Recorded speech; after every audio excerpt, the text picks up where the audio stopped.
Yesterday, Shohei Ohtani announced that he will be competing in the 2021 Home Run Derby, and the baseball community erupted. I'm not going to lie to you guys, I was probably going to miss out on the 2021 All-Star festivities, but Shohei Ohtani at Coors Field, I can't miss that. So if you want to see me go to the All-Star game, let's try and get this video to something crazy. I don't know, 10,000 likes? And we might go. I think I'm still gonna go either way. What's going on, everyone? It's Fuzzy. Welcome back to yet another MLB recap. Thank you all so much for stopping by. We have a lot to talk about today, including 3 different walk-off victories. We already talked about how Shohei Ohtani was gonna be competing in the Home Run Derby, but he was practicing yesterday with yet another multi-home run game. I mean, that guy, in my opinion, he has surpassed Babe Ruth as the most talented player in the history of our beautiful game. Like, to me, he's got the speed, he throws 100, he's got the power. Shohei Ohtani, he's it. Now, without further ado, let's go ahead and kickstart the video off with 3 walk-off victories. The first one came from the Nationals and the Mets. This was the definition of a pitcher's duel.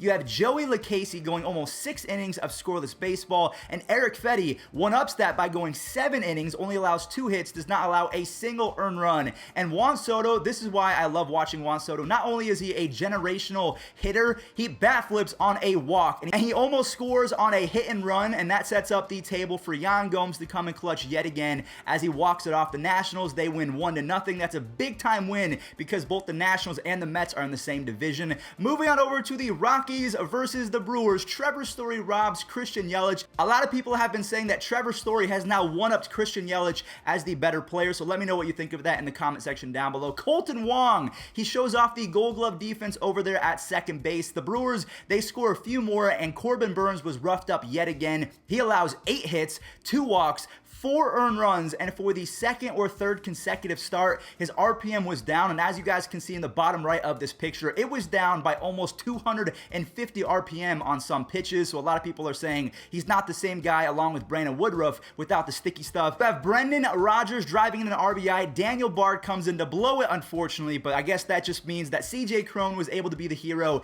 He walks it off as the Rockies are on a 5-game winning streak, and then the final walk-off, the Astros versus the White Sox. Jose Abreu, the RBI machine, goes the other way, and Carlos Rodon later in the game, he kind of ruins a solid start with the bases loaded walk, but that was the only run he allowed as he strikes out Altuve to get out of the jam. Rodon goes 7 innings with 8 strikeouts, only allows that 1 run, and Luis Garcia has the exact same line, 7 innings, 1 earned run on 8 strikeouts. He could win Rookie of the Year in 2021, and Yordan Alvarez, he walks it off as the Astros, they escape with a 2-1 victory. The Astros, you better watch out for them come playoff time. I don't want to waste any time. I want to talk about Shohei Ohtani, but before we do, let's talk about the little details before he erupted for 2 home runs. You have Wong driving in an RBI, and Taylor Ward, he has been a godsend ever since Mike Trout went down with an injury. He's up to 7 home runs and a 116 OPS plus on the season, so congratulations, Taylor Ward seemingly has finally figured it out. I'm super happy when prospects do that.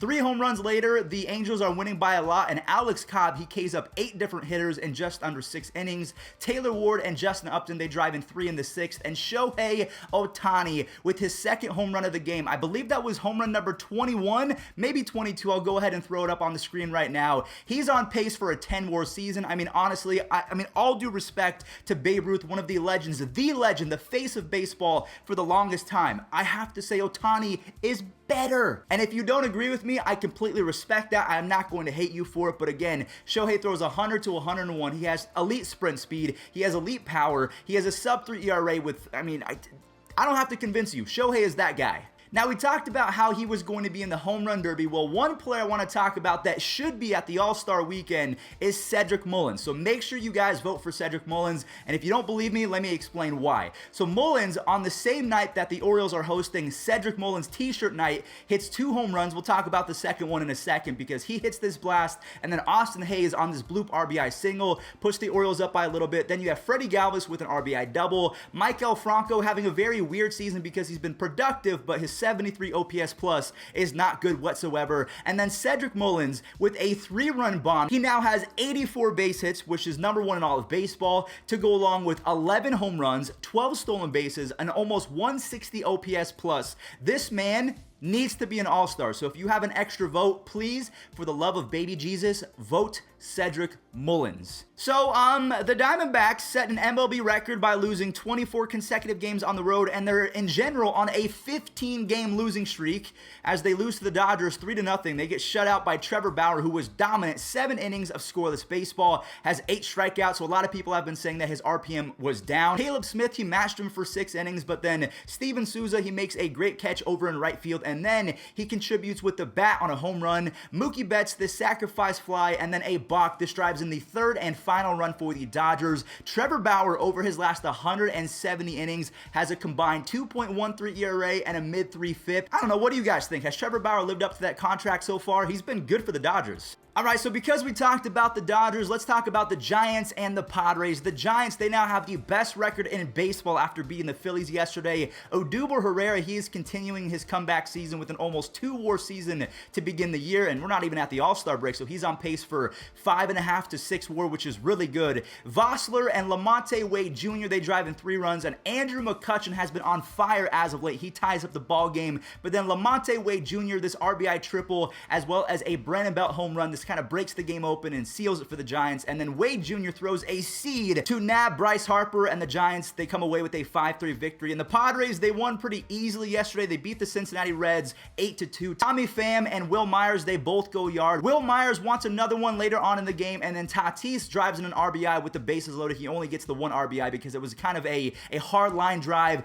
to the left fielder. And good for Chris Paddock. He has been, all right the last season and a half. He was horrible in 2020, actually, but he's bouncing back somewhat. He had 11 strikeouts, only 1 walk, and he was really good yesterday. Jesse Winker, he confused everyone. He robs a home run, but he didn't let anyone know for a few seconds, so the announcers thought it was a home run. It wasn't. Then you have Jake Cronenworth and Trent Grisham putting the finishing touches on an 8-2 victory. The Pirates versus Cleveland. This was a crazy roller coaster game because Colin Moran and Stallings, they started off, and then you have Polanco and Brian Reynolds going off, and before you know it, after a Brian Hayes base clearing triple, it's 11-1. But then Cleveland, they start to inch back, they score a few, and then they score 4 on 1 swing from Cesar Hernandez, and then the bases clear yet again in the 8th inning. Now, unfortunately, Bobby Bradley, who has been scorching hot to begin 2021, he is not able to get it done as he strikes out to end the game as Richard Rodriguez gets the save. This loss means nothing for me as a Cleveland fan because we don't have Shane Bieber, we don't have Zach Plesac. The main thing for me going forward is to get the offense clicking, and we did that yesterday. So the Pirates, they win, but in the grand scheme of things, that's actually a small W for Cleveland because their offense has been way better. The A's versus the Yankees. Matt Olson comes in huge with his 19th home run. He almost has a 175 OPS plus, playing like an MVP. I mean, if Shohei Ohtani and Vladimir Guerrero Jr. were not a thing, I mean, Matt Olson might be in that discussion. Mark Hanna singles, and James Caprillion was going against his former team. I believe they traded him in a Jorge Mateo trade. I don't remember exactly what it was. If you're a Yankees fan or an A's fan, please let me know in the comment section down below. But you have DJ LeMahieu and Ruben Odor both hitting home runs. So Caprillion, he gets the W courtesy of a Tony Kemp 353-foot shot. Really, I mean, Yankee Stadium helps out a lot of left-handed hitters, but he didn't need any help on that one. But those 5 runs, they give James a W over his former team. That has to feel really good. The Braves versus the Cardinals. Austin Riley and William Contreras, they make it 2-0. Acuna, he gets on base via a walk. He steals second after getting thrown out by Yachty earlier in the game, and that sets up Freddie Freeman for an RBI single. You have Ozzie Albies. He might be on a Hall of Fame track. Let's break it down later. He has a 2-run home run. That was a no-doubter, and then 1 more RBI later on in the game. Max Fried was dominant after Charlie Morton almost throws a no-hitter. 7 innings, has 6 strikeouts, and Ozzie Albies, he has 36 extra base hits, which is top 5 in Major League Baseball, or maybe just the National League. He's only 24 years old, so right now, because he is getting so many base hits at such a young age, he has home runs, stolen bases, good defense.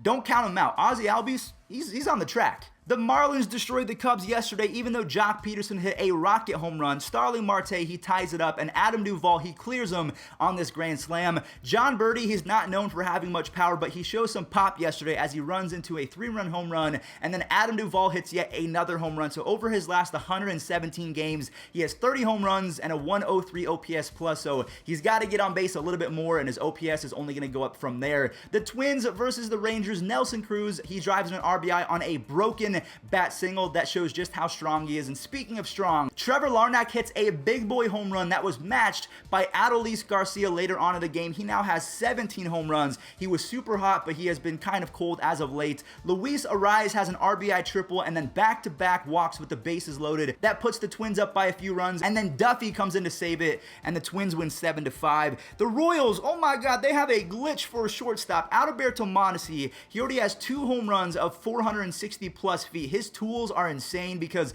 just a year ago, he was top 2 in sprint speed, and he could hit a ball 480 if he wants to. 2-hit Whit was back yesterday. Whit Merrifield had 2 hits, and then Salvador Perez with 18 home runs as a catcher before the All-Star break. Man, that is insane. Rafael Devers, he does his part even though the Red Sox lose with home run number 17, and Greg Holland comes in for the save, which makes me think that it's 2014 all over again. And last but not least, the Mariners versus the Rays. Kyle Seager drives in J.P. Crawford, and Jake Bauers is hitting almost 350 with 4 RBIs in his first 9 games with the Mariners. Of course, if a player leaves Cleveland, they're going to get way better. Shed Long and Torrens, they drive in a few, and then Torrens knocks in another one in the 3rd inning as Yusei Kikuchi, he was cruising yesterday, 7 innings pitched, 1 earned run, and 6 strikeouts as the Mariners are officially back to a 500 record. All right, guys, so to end today's video, I want to show you my latest pickup. Look at this Vladimir Guerrero Jr. card. It is a PSA 10 out of 150 blue background Vladimir Guerrero Jr. Absolutely love it. I got this from an eBay store called